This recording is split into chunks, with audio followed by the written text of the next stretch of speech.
Violencia y delitos en Cuba, del discurso oficial a los hechos y denuncias en redes sociales.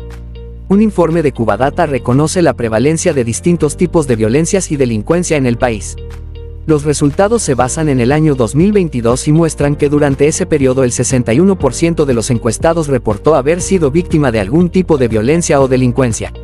Por otro lado, el discurso oficial continúa negando la existencia de la inseguridad ciudadana a través de los medios oficiales de propaganda. El informe de Cubadata reconoce la prevalencia de distintos tipos de violencias y delincuencia en el país. Los resultados se basan en el año 2022 y muestran que durante ese periodo el 61% de los encuestados reportó haber sido víctima de algún tipo de violencia o delincuencia. De ese porcentaje, solo el 14.6% decidió denunciarlo a la policía. Los resultados de las encuestas aplicadas revelan que la violencia doméstica y el abuso de poder provocan preocupación entre los cubanos. El 20.5% de los encuestados reportó haber sido víctima de agresiones físicas o verbales por parte de un miembro de la familia y el 17.6% experimentó abusos por parte de la autoridad. Las encuestas también reflejaron que el 25.1% de las personas consultadas para la investigación había sido víctima de un robo en sus casas y el 14.1% sufrió un asalto en la calle. Después del cierre de esta investigación, en el mes de agosto, se reportaron nuevos hechos de violencia en Cuba como el supuesto asesinato de 2 jóvenes en Manzanillo, denunciado recientemente en redes sociales. También se registraron homicidios en Pinar del Río, Artemisa, La Habana y Holguín. Hasta el 1 de noviembre, los observatorios independientes de violencia de género verificaron 74 feminicidios. Cubano aconseja a recién llegados a Miami: no esperes a que te digan vete. Un cubano residente en Estados Unidos recomendó a los recién llegados al país que no permanezcan en la vivienda de quien los acoge más tiempo del necesario, ello en aras de no dar lugar a que les acaben diciendo, vete. eBay, quien en TikTok acostumbra a compartir con sus seguidores reflexiones sobre su experiencia en territorio estadounidense, explicó cómo fue en su caso. Escuchemos. Yo no tengo familia en este país. A mí el que me recibió es un amigo mío, que es como mi hermano. Él y su familia, por supuesto. Al mes y un poco de estar en su casa, yo me fui a vivir para una traila. De la traila me fui para un Efiches y de ahí a la casa que tengo hoy. ¿Qué quiero decir con esto? No esperen a que te digan vete. Si tienes la posibilidad, si no la tienes, hay que quedarse un tiempo más, hay que echar para adelante, yo lo entiendo. Pero si tienes la posibilidad de irte ya, te sientes con los recursos en las manos para tú emprender solo, tienes que irte. Tienes que irte porque de cierta forma estás invadiendo la privacidad de él. Y si quieres que la amistad o no morder la mano que te dio esa ayuda, tienes que irte e independizarte. Por eso, caballero, tienen que entender que las personas que están aquí te están ayudando, pero no es para que te quedes con ellos, es para que tú emprendas, para que eches para adelante y para que te independices. No van a tener problemas, siempre se van a llevar bien y sobre todo no te portaste mal con el que te ayudó. Todos los caminos no son iguales, como siempre digo. Hay gente que se demora un poquito más en emprender, necesita más tiempo para echar para adelante. Pero coño, cuando tengas la posibilidad, ya estés para salir adelante, váyase. No espere que te digan vete. No llegues a ese momento de inamistad. Migración de México deberá compensar a 2 cubanos por arresto indebido. El Instituto Nacional de Migración de México deberá compensar a 2 migrantes cubanos por un arresto indebido a pesar de que contaban con estancia legal en el país. El hecho ocurrió el 22 de octubre de 2022, cuando las 2 personas se dirigían a la ciudad de Juárez, en el norteño estado de Chihuahua, a recoger los restos de un familiar, informó un comunicado de la Comisión Nacional de Derechos Humanos.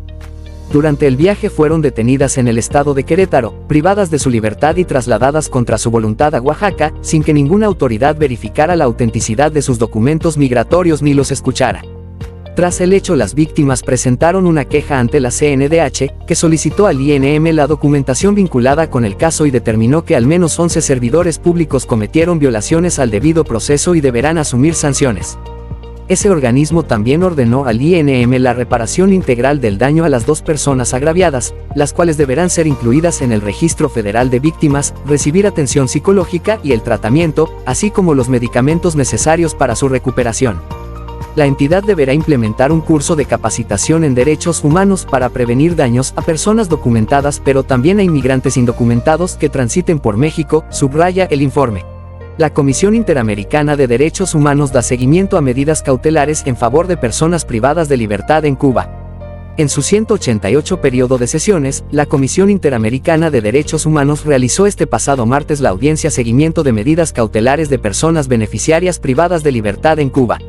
Una medida cautelar es un mecanismo de protección de la Comisión Internacional de Derechos Humanos, mediante el cual se solicita a un Estado que proteja a una o más personas que estén en una situación grave y urgente de sufrir un daño irreparable. Cualquier persona u organización puede presentar una solicitud de medida cautelar a favor de una persona o de un grupo de personas, identificados o identificables, que se encuentren en una situación de riesgo. En la audiencia, la activista Rosa María Payá recordó que en Cuba hay más de 1000 presos políticos y solo algunos de ellos tienen medidas cautelares. Requerimos que las voces de la comisión se levanten en favor de la libertad inmediata de los presos políticos, dijo Payá. Las organizaciones que participaron en la audiencia le pidieron a la CIDH que incluya la información presentada durante la misma en su informe anual 2023, enfatizando en el deterioro físico y emocional de las personas privadas arbitrariamente de la libertad, beneficiarios de las medidas cautelares, así como de sus familias.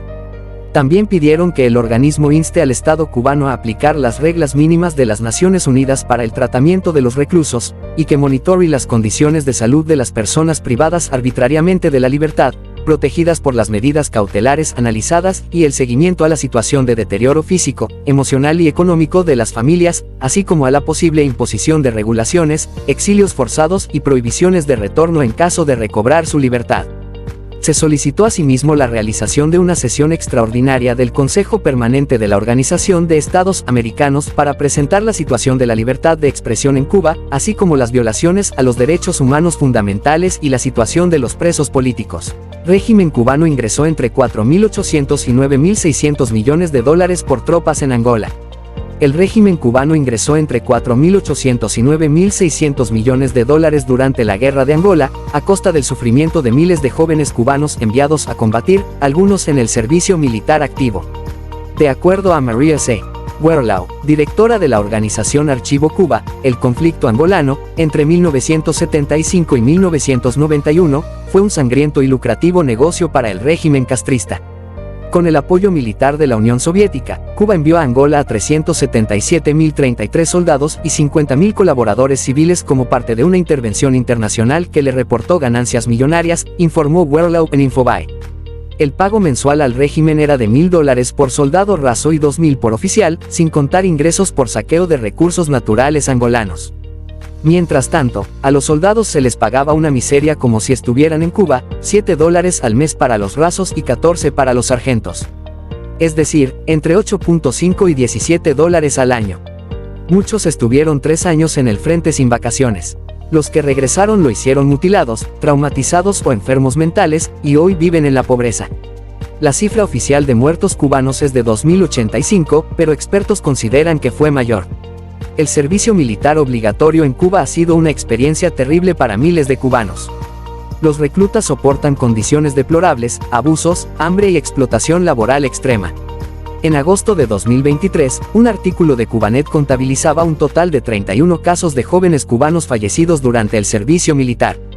Cuba obliga a prestar servicio militar a varones de 17 a 28 años. La deserción se castiga con cárcel. Piden ayuda para madre de 3 hijos con casa en peligro de derrumbe. El periodista independiente cubano José Luis Tan Estrada pidió ayuda en redes para la madre Mayleisy Rosales, cuya vivienda está en peligro de derrumbe, en el reparto Juanito, en Camagüey. Rosales y sus 3 hijos, residentes en Camagüey, cohabitan un inmueble en malas condiciones según las fotografías publicadas por el reportero en X. Mayleisy ha pedido ayuda a las autoridades locales, pero no ha recibido respuestas a su situación. La madre dijo que prefiere dormir en un parque que seguir ahí dentro o plantarse en las sedes de la administración municipal y provincial hasta que la reubiquen. El deterioro del hogar de esta madre ha escalado en los últimos 2 años. Camagüey ha sido de las zonas más afectadas por las lluvias recientes en Cuba. Luego de las precipitaciones, el estado de la vivienda ha empeorado, ahora predomina la humedad y la estabilidad de las paredes y techo es preocupante. Los derrumbes son muy comunes en Cuba. A inicios de noviembre se derrumbó de forma parcial un edificio en Cojimar, en La Habana, y varios residentes protestaron en la calle. Según muestran las imágenes, los vecinos de la localidad cerraron por varias horas la calle Real, como forma de manifestación para que las autoridades del régimen den una solución completa a su problemática. Los manifestantes, más de una decena, colocaron objetos en la calle para impedir el paso. Nos despedimos de una edición más de noticias, no sin antes invitarlos a que se suscriban, compartan y denle like.